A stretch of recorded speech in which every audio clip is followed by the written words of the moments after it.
Hello friends, good morning everybody. દોસ્તો, last લેક્ચરમાં આપણે રીડ 6 પૂર્ણ કર્યું અને દોસ્તો હવે આપણે 2 લેક્ચર માટે ટેક્સ્ટ બુકને સ્ટોપ કરીશું, કેમ કે લાસ્ટ લેક્ચરમાં તમને સોલ્યુશનની અંદર ગ્રામર ડુ એઝ ડિરેક્ટેડ એના આપણે 40 પ્રશ્નો પૂર્ણ કર્યા. એ પ્રશ્ન હવે પૂર્ણ થઈ ગયો, તો ફરી એક નવો ગ્રામર પ્રશ્ન વચ્ચે આપણે ચલાવી દઈએ, જેથી એનું કામ પણ સાથે સાથે કન્ટિન્યુ રહે. તો દોસ્તો, ગ્રામરનું ટેમ્પલેટ, ગ્રામરનો ચોપડો, પેન્સિલ સાથે લઈને બેસવાનું છે. જો તમે લઈને ન બેઠા હોય તો વિડીયો પોઝ કરી પહેલાં બંને વસ્તુ લઈ લો. દોસ્તો, આપણે શરૂ કરી રહ્યા છીએ ફ્રેમ ક્વેશ્ચન નામનો પ્રશ્ન, જે તમારા ગ્રામરના ટેમ્પલેટની અંદર પેજ નંબર 32 પર છે. તો સૌથી પહેલાં ગ્રામરના પેમ્પલેટની અંદર પેજ નંબર 32 ખોલો, તો તમને દેખાશે ફ્રેમ ક્વેશ્ચન્સ. અને એની અંદર વુ, vote, whom, whose, where, when, why આવા અલગ અલગ 15 WH શબ્દો વડે પહેલાં WH વાઇઝ પ્રશ્નો આપ્યા છે, અને ત્યાર પછી એના મિક્સ સેન્ટેન્સ છે MCQ ફોર્મમાં. દોસ્તો, આ પ્રશ્ન કમ્પલસરી MCQ ફોર્મમાં પૂછાશે, એટલે કે તમારે સાચો ક્વેશ્ચન ઓપ્શનમાંથી પસંદ કરવાનો છે. હવે દોસ્તો, લખવાનું ક્યાં છે? તો તમારા ગ્રામરના ચોપડામાં, સ્ક્રીન પર જુઓ, ગ્રામરના ચોપડામાં ડુ એઝ ડિરેક્ટેડના 40 પ્રશ્નો પૂર્ણ થયા. આ વર્ષ પૂરતા આપણે 40 પ્રશ્નોની પ્રેક્ટિસ કરી, પણ આ પ્રેક્ટિસ હજુ અધૂરી છે. આવતા વર્ષે ફરી 41 નંબરથી નવા પ્રશ્નો અંદર એડ થશે. ભરપૂર પ્રેક્ટિસ આપણે કરવાની છે. તો એ 12મા ધોરણમાં જે પ્રશ્નો તમારા પેમ્પલેટમાં આવશે ડુ એઝ ડિરેક્ટેડને 41થી, એની આપણે જગ્યા છોડી દેવાની છે. કેટલી? તો 40 પ્રશ્નો પૂર્ણ થયા પછી તમારે 16 પેજ છોડી દેવાના છે. દોસ્તો, 16 પેજ બંને સાઈડ ગણવાનું. 1, 2, 3, 4, 5, 6, 7, 8, 9, 10, 11, 12, 13, 14, 15, 16. આમ 16 પેજ એટલે કે આખા 8 પન્ના 16 પેજ તમારે છોડી દેવાના છે.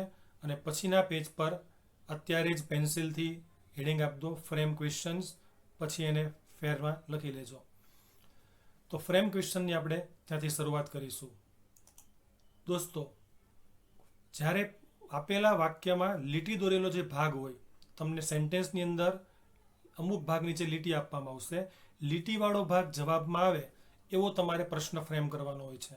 તો જ્યારે પ્રશ્ન ફ્રેમ કરવાનો છે, તો ક્વેશ્ચન બનાવવા માટેના કેટલાક કોમન રૂલ્સ છે. જો કે આ પ્રશ્ન આગલા ધોરણમાં પણ હતો જ, તેમ છતાં ફરી એકવાર બધું જ આપણે રિવાઇવ કરી લઈએ. તો કોમન રૂલ્સ, સૌથી પહેલી વાત કે કોઈ પણ ક્વેશ્ચનનું નોર્મલ સ્ટ્રક્ચર, દોસ્તો, નોર્મલ સ્ટ્રક્ચર આ પ્રમાણેનું હોય કે સૌથી પહેલાં આવે WH શબ્દ, ત્યાર પછી સહાયકારક ક્રિયાપદ, ત્યાર પછી કર્તા, અને પછી બાકીના પદો જે ક્રમમાં આપ્યા હોય એ ક્રમમાં, કર્મ હોય, અન્ય શબ્દો હોય, જે ક્રમમાં હોય એ ક્રમમાં. આ 3નો ક્રમ ખાસ યાદ રાખવાનો છે. WH પ્લસ સહાયકારક પ્લસ કર્તા, પછી બાકીના પદ. આ પ્રશ્નાર્થ વાક્યનું કોમન સ્ટ્રક્ચર છે. જો વાક્યમાં સહાયકારક ક્રિયાપદનું રૂપ આપેલું હોય, સહાયકારક ક્રિયાપદ કોને કહેવાય? તો બધા જ ટુ બીના રૂપ, એમ, ઇઝ, આર, વોઝ, વેર. બધા જ ટુ હેવના રૂપ, હેવ, હેઝ, હેડ. બધા જ મોડલ ઓક્ઝિલરીઝ, એટલે કે shall, will, can, may, should, would, could, must, might. આમાંથી કોઈ પણ પદ જો વાક્યમાં આપેલું હોય તો તેના વડે જ પ્રશ્ન બનાવવો. એટલે કે આપેલા વાક્યમાં પહેલા કર્તા હશે ને પછી આ સહાયકારક હશે આમાંથી એક. તો તમારે પ્રશ્ન બનાવવા માટે શું કરવાનું છે? સહાયકારકને આગળ લઈ લેવાનું છે, કર્તાને પાછળ લઈ લેવાનો છે. વિધાનમાં કર્તા પછી સહાયકારક હોય, પ્રશ્નાર્થમાં તમારે એ જ સહાયકારકને કર્તાની આગળ લઈ લેવાનું છે, એટલે પ્રશ્ન ફોર્મ થઈ જાય. પણ આ વાત થઈ જો વાક્યમાં સહાયકારક આપેલું હોય તો. ન આપ્યું હોય તો? જો વાક્યમાં સહાયકારક ક્રિયાપદનું રૂપ ન આપેલું હોય, જો વાક્યમાં ટુ બી, ટુ હેવ કે મોડલ ઓક્ઝિલરીઝ કંઈ પણ ન હોય, ત્યારે મારે આપેલા વાક્યમાં ક્રિયાપદ, વર્બનું રૂપ જોવાનું. જો ક્રિયાપદનું મૂળ રૂપ માત્ર આપ્યું હોય વાક્યમાં, તો તમારા સવાલમાં સહાયકારક તરીકે તમારે શું લેવાનું છે દોસ્તો? ડુ. જો ક્રિયાપદનું એસ કે ઈએસ વાળું રૂપ આપ્યું હોય, તો તમારે ક્વેશ્ચન ફ્રેમ કરવા માટે સહાયકારક શું લેવાનું છે? ડઝ. આ તમારે જાતે એડ કરવાનું છે. અને જો વાક્યમાં V2 ભૂતકાળનું રૂપ આપ્યું હોય, તો તમારે ક્વેશ્ચન ફ્રેમ કરવા માટે લેવાનું છે ડીડ. અને આના એક્ઝામ્પલ હમણાં જ આપણે 12, 13, 14 જોઈશું. તો ફરીવાર દોસ્તો, જો વાક્યમાં સહાયકારક હોય તો એને જ તમારે કર્તાની આગળ લાવવાનું વાક્યમાં. ન હોય તો તમારે જાતે મૂકવાનું. શું? ક્યારે? જો વાક્યમાં ક્રિયાપદનું મૂળ રૂપ હોય તો ડુ, એસકેઈએસ વાળું રૂપ હોય તો ડઝ, અને V2 હોય તો ડીડ. અને ડુ, ડઝ કે ડીડ વાક્યમાં આવે એટલે પછી સવાલની અંદર આ ક્રિયાપદનું શું થઈ જાય? V1. મૂળ રૂપ હોય તો મૂળ રૂપ જ રહે, એસઈએસ હોય તો એસઈએસ નીકળી જાય, મૂળ રૂપ થઈ જાય. V2 હોય તો એનું V1 થઈ જાય. V1, V1, V1. બીજી એક વાત, જો આપેલા વાક્યમાં તમને કર્તા તરીકે પ્રથમ પુરુષ આપ્યો હોય, આઈ કેવી હોય વાક્યમાં, તો જ્યારે તમે એનો પ્રશ્ન ફ્રેમ કરો તો આ પહેલા પુરુષનું રૂપાંતર તમારે દોસ્તો શેમાં કરવાનું છે? બીજા પુરુષમાં. કેમ કે હું મારી જાતને પ્રશ્ન ન કરું, મને બીજી કોઈ વ્યક્તિ પ્રશ્ન કરે તો એ મને યુ કહીને સંબોધે છે. માટે આપેલા વાક્યમાં જો કર્તા પહેલો પુરુષ હોય તો પ્રશ્નમાં એને બીજો પુરુષ કરી નાખવો. દ્રષ્ટાંત આપણે 35 નંબરમાં જોઈશું હમણાં. નેક્સ્ટ વાત, જો આપેલા વાક્યમાં ક્રિયાપદ નીચે લીટી આપેલી હોય, ઘણીવાર અંડરલાઈન વાળો ભાગ આપણે કાઢવાનો હોય.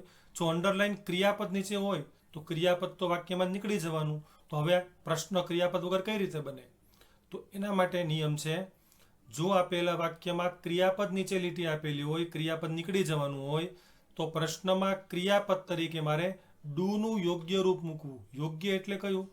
તો તમને જે ક્રિયાપદ નીચે લીટી આપી છે, જો મૂળ રૂપ હોય તો મારે ડુ લેવાનું. જો એ એસકેએસ વાળું રૂપ હોય તો મારે ડઝ લેવાનું. જો એ VING હોય તો મારે ડુઈંગ લેવાનું. જો એ V2 હોય તો મારે ડીડ લેવાનું. જો એ V3 હોય તો મારે ડન લેવાનું. જ્યારે ક્રિયાપદ અંડરલાઇનમાં હોય, નીકળી જતું હોય ત્યારે. અને આ પ્રકારના વાક્યો હમણાં જ આપણે 8 અને 10 જોઈશું. તો દોસ્તો, આ 5 રૂલ્સ બરોબર ધ્યાન રાખજો. દરેક WH માટે કોમન રૂલ્સ છે અને અમુક રૂલ્સ પર્ટિક્યુલર કોઈ એક WH માટે ના હોય, એ આપણે જે તે WH આવે એની સાથે જોઈશું. દોસ્તો, આ બધું જ લખાણ તમારે ચોપડામાં લખવાનું છે. મેં તમને જે હમણાં હેડિંગ અપાવ્યું ચોપડામાં, ડુએસ ડિરેક્ટેડ પૂરું થયા, 40 પ્રશ્નો પૂર્ણ થયા પછી 16 પેજ છોડાવ્યા, પછી હેડિંગ અપાવ્યું, ફ્રેમ ક્વેશ્ચન શરૂ કરીને તરત તમારે પહેલા રૂલ્સ લખવાના છે. અને જે ક્રમમાં સ્લાઇડ આપી છે એ જ ક્રમમાં તમારે લખતું જવાનું છે, વિડીયો પોઝ કરીને. તો શરૂઆત કરીએ આપણે નંબર 1 વુથી. પેમ્પલેટમાં જોઈ શકો છો તમે. વુ કોણ? વુ માટે કેટલાક ખાસ નિયમ 2 જે ખાલી વુ માટે જ છે, કે વુ સાથે કદી ડુ, ડઝ કે ડીડ મુકાતું નથી. હમણાં જે આપણે પ્રશ્ન આ નિયમ નંબર 3 જોયો, કે જો વાક્યમાં સહાયકારક ન હોય તો આપણે ડુ, ડઝ કે ડીડ મૂકવાનું, બાકી બધા મૂકવાનું સિવાય વુ. વુ સાથે ક્યારેય ડુ, ડઝ કે ડીડ મુકાતું નથી. તો વુ સાથે ડુ, ડઝ, ડીડ ન મુકાય અને વાક્યમાં સહાયકારક ન આપેલું હોય તો શું કરવાનું? જે તે ક્રિયાપદનું રૂપ, એમાં જો સાદો વર્તમાન હોય, દોસ્તો ધ્યાન રાખજો, જો આપેલું વાક્ય સાદા વર્તમાન કાળનું હોય અને સહાયકારક ક્રિયાપદ આપેલું ન હોય તો વુની સાથે સાદા વર્તમાનમાં હંમેશા ક્રિયાપદનું એસ કે ઈએસ વાળું જ રૂપ મુકાય છે. અને પ્રેક્ટિકલી આપણે હમણાં પ્રશ્ન વાક્ય નંબર 5 અને 6માં જોઈશું. તો આ 2 વસ્તુ વુ માટે યાદ રાખવાની છે. બાકી તો વુ વાળો પ્રશ્ન સૌથી સહેલો. કર્તા વાક્યની શરૂ હોય, નીચે લીટી આપી કાઢી નાખો, ત્યાં વુ મૂકી દો, સવાલ પૂરો. Vijaybhai Rupani will visit our city next week. કર્તા નીચે લીટી છે, સીધો કર્તા હટાવી ત્યાં વુ મૂકી દો. પાછળ સહાયકારક છે, બીજું કંઈ વિચારવાનું નથી. Who will visit our city next week. Next, Tana and Hina are cleaning the room now. Tana and Hina કાઢી ત્યાં મૂકી દો વુ, પાછળ સહાયકારક છે જ. તો વુ આર ક્લિનિંગ ધ રૂમ નાવ. પ્રશ્ન number 3, in India there was a great freedom fighter named Bhagat Singh.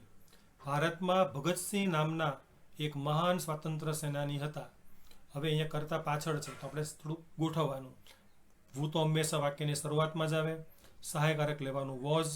તો who was a great freedom fighter. A great freedom fighter in India. દોસ્તો ઇન્ડિયા લખતા ભૂલાઈ ગયું છે મારાથી, એડ કરી નાખજો ઇન ઇન્ડિયા. આ નેમ્ડ શબ્દ નીકળી જશે.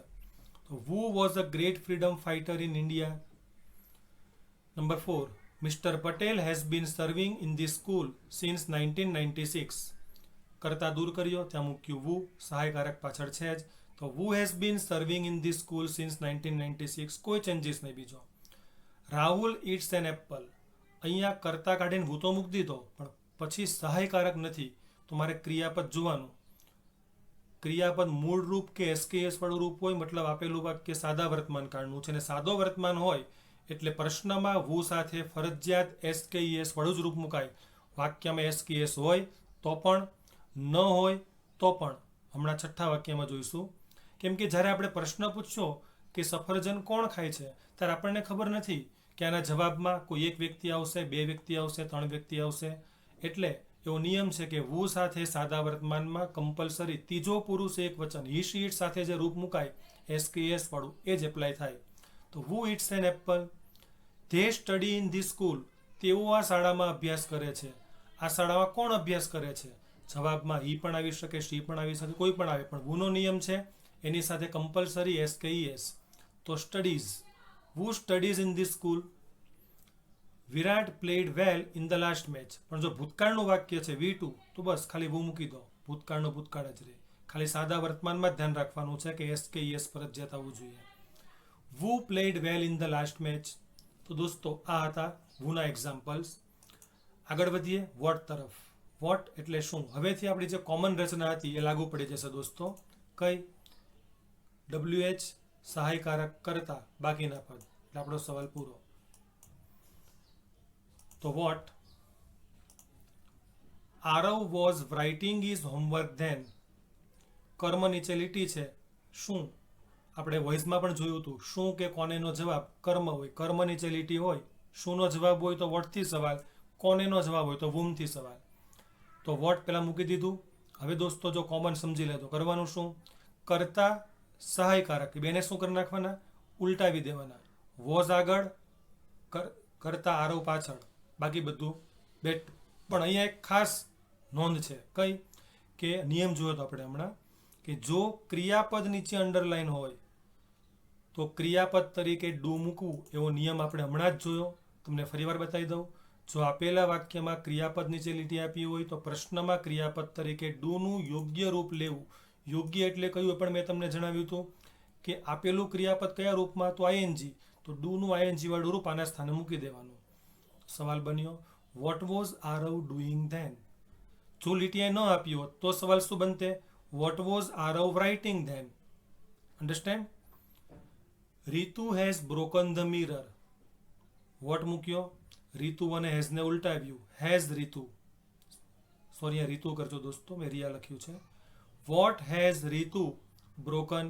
રીતુએ શું તોડ્યું? Children have taken bath whole the day. ફરી ક્રિયાપદ નીચે લીટી છે, ક્રિયાપદ નીકળી જવાનું છે. સૌથી પહેલા વોટ મૂક્યો, હેવને ચિલ્ડ્રન ઉલટાવ્યું. Have children. ક્રિયાપદ નીકળી જાય છે ટેકન, તો મારે ડુનું એવું જ રૂપ. ટેકન એ V3 છે ટેકનું, તો ડુનું V3 done. What have children done whole the day. દોસ્તો ખ્યાલ આવે છે ને? 11મો પ્રશ્ન. Nanis problem was સ્ટેમરિંગ.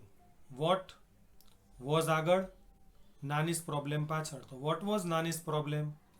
Pritha had a golden watch. દોસ્તો ધ્યાન આપજો અહીંયા. હેડ એ સહાયકારક પણ છે અને હેડ એ હેવનું V2 પણ છે. જો એ સહાયકારક છે તો મારે શું કરવાનું? વોટ, કર્તાને સહાયકારક ઉલટાઈ દો. Vote had Pritha.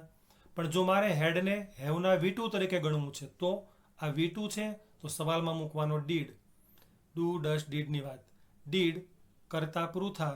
Do does did વાક્યમાં આવે એટલે ક્રિયાપદનું થઈ જાય મૂળ રૂપ. તો સવાલ બન્યો vote did Pritha have.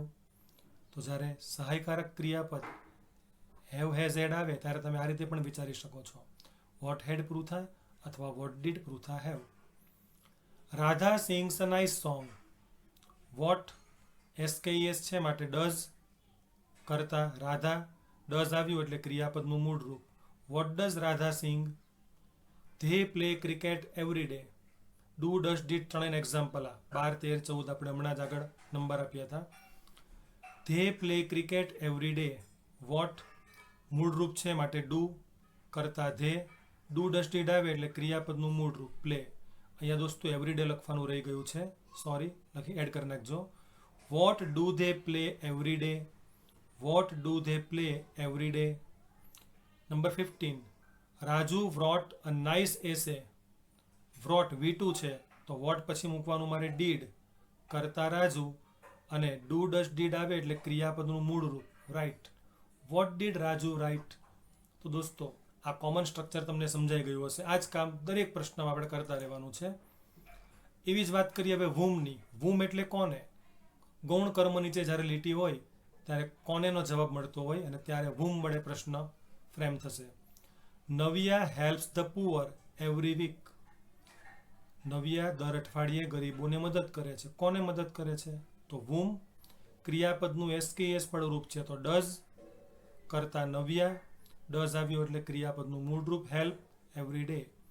whom does Navya help every day અથવા every week. The manager has promoted her. તો whom અહીંયા સહાયકારક છે તો હેઝ. કરતા ધ મેનેજર પ્રમોટેડ. જ્યાં સુધી વાક્યમાં સહાયકારક હોય તમારે ડુ ડઝ ડીડની માથાકૂટ કરવાની નથી. ક્રિયાપદનું રૂપ બદલવાનું નથી. ક્રિયાપદનું રૂપ ત્યારે જ બદલે જ્યારે વાક્યમાં ડુ ડઝ કે ડીડ આવતો હોય. ડુ ડઝ કે ડીડ ત્યારે જ આવે જ્યારે વાક્યમાં કોઈ સહાયકારક ન હોય. આ વાત ખાસ ધ્યાનમાં રાખવી. અહીંયા સહાયકારક છે તો કરતા સહાયકારકનો ખાલી ક્રમ ઉલટાઈ દેવાનો. હેઝ આગળ, ધ મેનેજર પાછળ. whom has the manager promoted? They was showing the new solar system to the visitors when we came.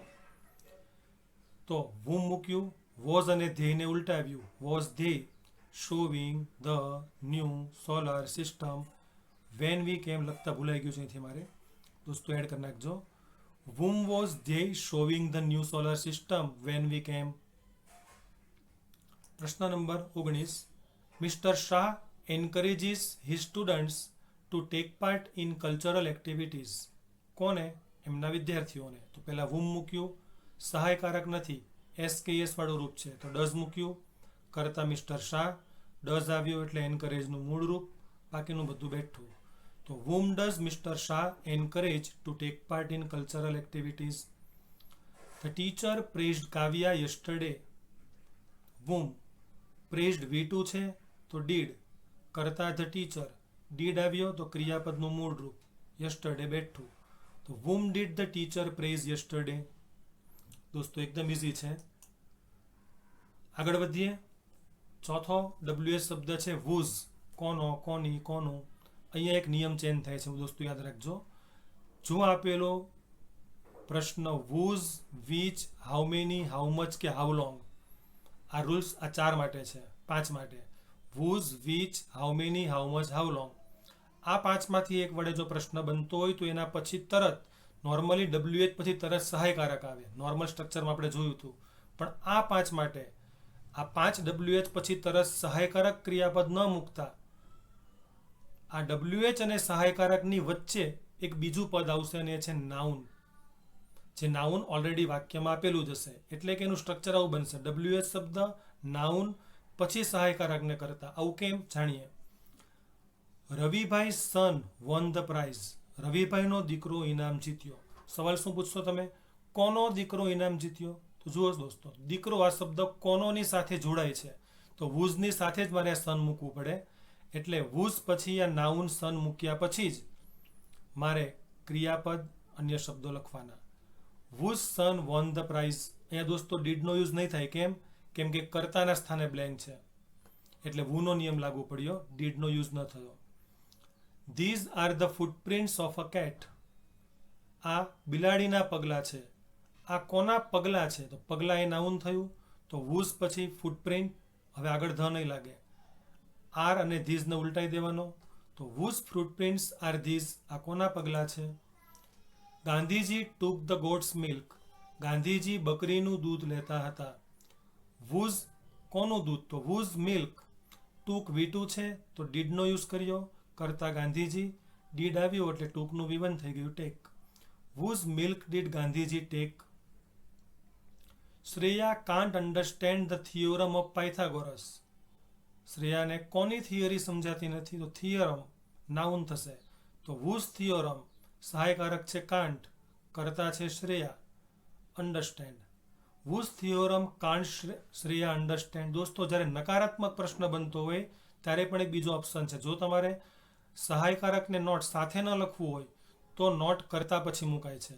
તો આ સવાલ આમ પણ લખાય whose theorem can Shreya not understand. સાથે લખવું હોય તો કર્તાની પહેલા અને અલગ લખવું હોય તો કર્તાની આગળ ને પાછળ. We should follow their advice. whose noun છે એડવાઇસ, કોની સલાહ? should અને we ઉલટાવ્યું follow. whose advice should we follow? Harry will take the wild animals photographs. હેરી જંગલી પશુઓની તસવીરો ખેંચશે. કોની તસવીરો? તો તસવીરો નાઉન થયું. તો whose photographs? હેરી અને વિલને ઉલટાવ્યું. will Harry take? whose photographs will Harry take? દોસ્તો આ નાઉન વાળી વાત તમારે 5 જગ્યાએ યાદ રાખવાની છે. whose, which, how many, how much અને how long. આના પછી તરત જ છે which. which એટલે કયું. તારક મહેતા કા ઉલ્ટા ચશ્મા ઇઝ જીયા's ફેવરિટ ટીવી સિરિયલ. તો જીયાની ફેવરિટ ટીવી સિરિયલ કઈ છે?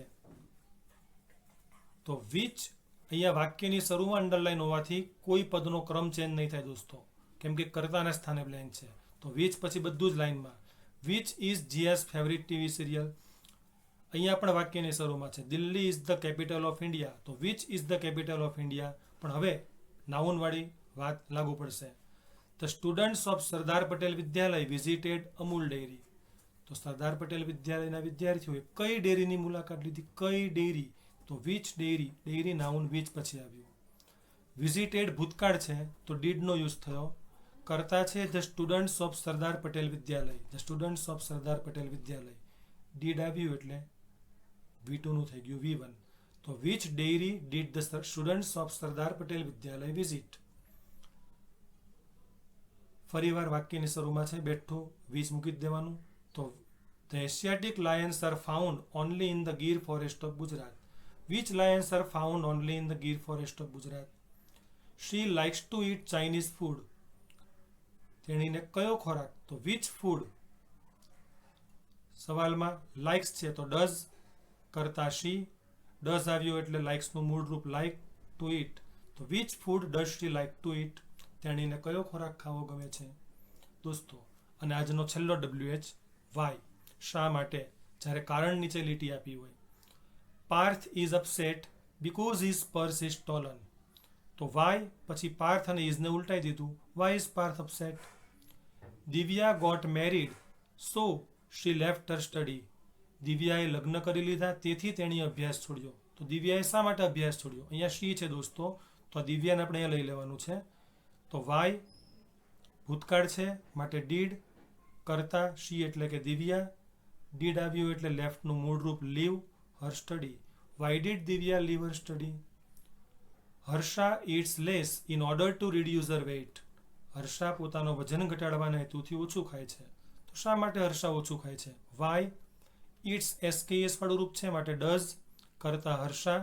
ડઝ આવવાથી ઇટ્સમાંથી એસ નીકળી જશે. Eat less. why does Harsha eat less? Siya got angry on me as I had forgotten her birthday. Siya મારા પર ગુસ્સે થઈ કારણ કે હું એનો જન્મદિવસ ભૂલી ગયો. તો શા માટે સિયા તમારા પર ગુસ્સે થઈ? જો અહીંયા આય હતું આપણે પૂછવું પડશે કે શા માટે સિયા તારા પર ગુસ્સે થઈ? તો why. V2 છે એટલે did. સિયા did છે એટલે ગોટનું V1 થઈ ગયું ગેટ. એંગ્રી ઓન મીનું થઈ ગયું you. why did Siya get angry on you? Mister Jadeja keeps a pistol with him for his self protection. શ્રીમાન જાડેજા આત્મરક્ષણ માટે પોતાની પાસે પિસ્ટલ રાખે છે. શા માટે? તો why. કીપ્સ SKS વાળું રૂપ છે સહાયકારક ડઝ. કરતા મિસ્ટર જાડેજા. ડઝ આવ્યું એટલે કીપ્સમાંથી એસ રિમૂવ થઈ ગયું. કીપ અ પિસ્ટલ વિથ હિમ બેઠું. તો સવાલ બન્યો why does mister Jadeja keep a pistol with હિમ? શા માટે શ્રીમાન જાડેજા પોતાની પાસે બંદૂક રાખે છે? તો દોસ્તો અહીંયા આપણે 6 WH પૂર્ણ કર્યા. who, what, whom, whose, which અને why. તો આ 6 WH નું સંપૂર્ણ જેટલું પણ સ્લાઇડમાં મેં લખેલું છે એ જ પ્રમાણે લાઇનમાં તમારે ચોપડાની અંદર બેઠું વ્યવસ્થિત લખી નાખવાનું છે. અને સારી વાત તો એ રહેશે કે બેઠું ન ઉતારતા તમે સમજી લીધું છે તો વિડીયોને બંધ કરી વૂના સવાલ પહેલાં જાતે બનાવો. નિયમ લખાઈ જાય. એક્સરસાઇઝના જે વાક્યો છે આ જે મેં કરાવ્યા તમારે જાતે જવાબ લખો પેન્સિલથી. પછી સ્લાઇડ ખોલીને ચેક કરો, ભૂલ હોય સુધારો. ફરી એ જ પ્રમાણે વોટના જવાબ લખો, વૂઝના જવાબ લખો, વિચના જવાબ લખો, વૂઝના લખો, વાયના લખો. પછી આમાં જોઈને ચેક કરો. ખ્યાલ હવે દોસ્તો? તો 36 વાક્યોનું કામ તમારે પૂર્ણ કરી નાખવાનું છે. આવતા લેક્ચરમાં આપણે 7 નંબર વેરથી આગળ વધીશું અને 7 થી 15 પૂર્ણ કરીશું. અને ત્યાર પછી તમને એના MCQ ટીક કરવા આપીશ. અત્યારે બીજું કોઈ હોમવર્ક નથી, માત્ર આજે જેટલું ચાલ્યું 36 વાક્ય સુધી બેઠું વિડીયોમાં જે પ્રમાણે મેં સ્લાઇડમાં આપ્યું છે એ જ પ્રમાણે તમારે નોટની અંદર લખવાનું છે. તો આ સાથે આજનો વિડીયો અહીંયા સમાપ્ત કરીશું. ફરી વધુ WH વર્ડ સાથે નવા લેક્ચરમાં મળીશું. ત્યાં સુધી તમામ વાલા વિદ્યાર્થી મિત્રોને ગુડ બાય, જય શ્રી કૃષ્ણ.